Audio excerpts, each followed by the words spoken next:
Hi everyone, പുതിയൊരു വീഡിയോയിലേക്ക് എല്ലാവർക്കും സ്വാഗതം. ഈ വീഡിയോയിൽ ചെറിയൊരു ഷോർട്ട് ട്രിക്കാണ് നമ്മൾ പഠിക്കാൻ പോകുന്നത്. XYZ എന്നുള്ള 3 കോർഡിനേറ്റ്സിൻ്റെ സൈന് ഓരോ ഒക്ടൻസിലും എങ്ങനെ വരുന്നു എന്നുള്ളതാണ് നമ്മൾ ഈ വീഡിയോയിൽ പഠിക്കാൻ പോകുന്നത്.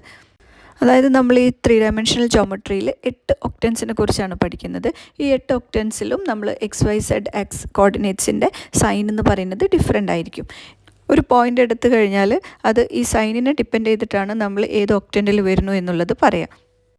ഒരു 2 ഡയമെൻഷണൽ സ്പേസ് ആണെന്നുണ്ടെങ്കിൽ നമ്മളവിടെ 4 ക്വാഡ്രൻസ് ആണ് പഠിക്കുന്നത്. First quadrant, second quadrant, third quadrant, അതുപോലെ ഫോർത്ത് ക്വാഡ്രൻറ്റ്.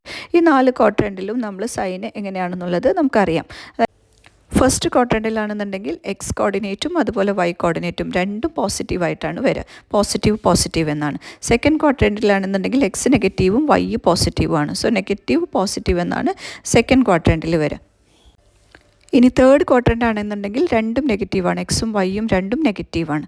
ഇനി അതുപോലെ ഫോർത്ത് ക്വാഡ്രൻ്റ് എടുക്കുകയാണെന്നുണ്ടെങ്കിൽ X എന്ന് പറയുന്നത് പോസിറ്റീവും Y എന്ന് പറയുന്നത് നെഗറ്റീവും ആയിരിക്കും. സോ പോസിറ്റീവ് നെഗറ്റീവ് എന്നാണ് ഫോർത്ത് ക്വാഡ്രൻറ്റിൽ വരിക. അപ്പോൾ ഈ 4 ക്വാഡ്രൻറ്റിലെയും സൈനും നമുക്കറിയാം. അപ്പോൾ ഇതേ രീതിയിൽ നമുക്ക് ഈ 8 ഒക്ടൻസിൻ്റെ സൈനും കൂടി പഠിക്കാനുണ്ട്. ഈ ഒരു ട്രിക്ക് അറിഞ്ഞു കഴിഞ്ഞാൽ വളരെ ഈസിയായി ഏതൊരു പോയിൻ്റ് പറഞ്ഞു കഴിഞ്ഞാലും അത് ഏത് ഒക്ടൻറ്റിലാണെന്ന് നമുക്ക് പറയാൻ പറ്റും. ഇവിടെ നമ്മൾ ആദ്യത്തെ 4 ഒക്ടൻസ് ഒന്ന് കൺസിഡർ ചെയ്യുക. ഈ 4 ഒക്ടൻസിലെ സൈൻ എന്ന് പറയുന്നത് നമ്മളിപ്പോൾ പറഞ്ഞ 4 ക്വാഡ്രൻസിൻ്റെ സൈന് എങ്ങനെയാണോ വന്നത് അതുപോലെയാണ് വരിക. അതായത് ഇവിടെ ഫസ്റ്റ് ഒക്ടൻ്റ് എടുത്താൽ ഫസ്റ്റ് ക്വാഡ്രൻറ്റിൽ എങ്ങനെയാണോ അതുപോലെ വരും. അതായത് X പോസിറ്റീവ് എഴുതുക, അതുപോലെ Y എന്ന് പറയുന്നതും പോസിറ്റീവ് എഴുതുക. ഇനി അതുപോലെ സെക്കൻഡ് എടുക്കുകയാണെന്നുണ്ടെങ്കിൽ സെക്കൻഡ് ക്വാഡ്രൻറ്റിലെ പോലെ, അതായത് X negative Y positive.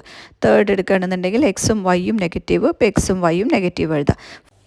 Fourth octant എടുത്താൽ പോസിറ്റീവ് നെഗറ്റീവ് എന്നാണ്. അപ്പോൾ അതേ രീതിയിൽ X പോസിറ്റീവ് Y നെഗറ്റീവ് എന്നുള്ള രീതിയിൽ ഈ ഒക്ടൻറ്റിലും എഴുതുക. ഈ 4 ഒക്ടൻസിൻ്റെയും സൈന് ക്ലിയർ ആയെന്ന് വിചാരിക്കുന്നു.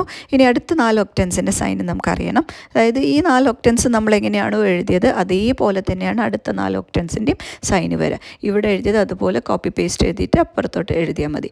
അതായത് പോസിറ്റീവ് എന്ന് എഴുതുക. ഫിഫ്ത്ത് ഒക്ടൻറ്റിലും പോസിറ്റീവ് എന്ന് എഴുതുക. അടുത്ത 6th എന്ന് പറയുമ്പോൾ negative positive, so negative positive എന്ന് എഴുതുക.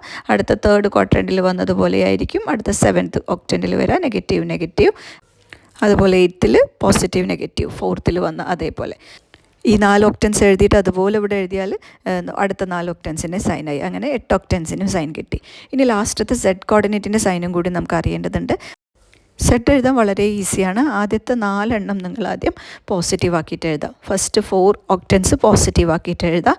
പിന്നെ ഇനി 4 എണ്ണം എഴുതാനുണ്ട്. ആ 4 എണ്ണം നെഗറ്റീവ് ആക്കിയിട്ടും എഴുതാം. അപ്പോൾ ഈ 4 എണ്ണം നെഗറ്റീവ് ആക്കിയിട്ട് എഴുതിയാൽ ഫുള്ള് 8 ഒക്ടൻസും നമുക്ക് കിട്ടി. ഇത്രയേ ഉള്ളൂ സൈന്. ആദ്യത്തെ 4 ഒക്ടൻസിലും ക്വാഡ്രൻസിലെ പോലെ എഴുതുക. അതന്നെ റിപ്പീറ്റ് ചെയ്തിട്ട് അടുത്ത 4 എണ്ണത്തിലും എഴുതുക. പിന്നെ Z എഴുതാൻ ആദ്യത്തെ 4 എണ്ണം പോസിറ്റീവ്, പിന്നെ 4 എണ്ണം നെഗറ്റീവ്. ഇത്രയേ ഉള്ളൂ ഒക്ടൻസിൻ്റെ സൈന്. ഈസി അല്ലേ? ഇതുപോലുള്ള കൂടുതൽ മാത്സ് വീഡിയോസിനായി ചാനൽ മറക്കാതെ സബ്സ്ക്രൈബ് ചെയ്യുക. വീഡിയോ ഇഷ്ടപ്പെട്ടാൽ ലൈക്ക് ചെയ്യാനും കമൻറ്റ് ചെയ്യാനും മറക്കരുത്. താങ്ക്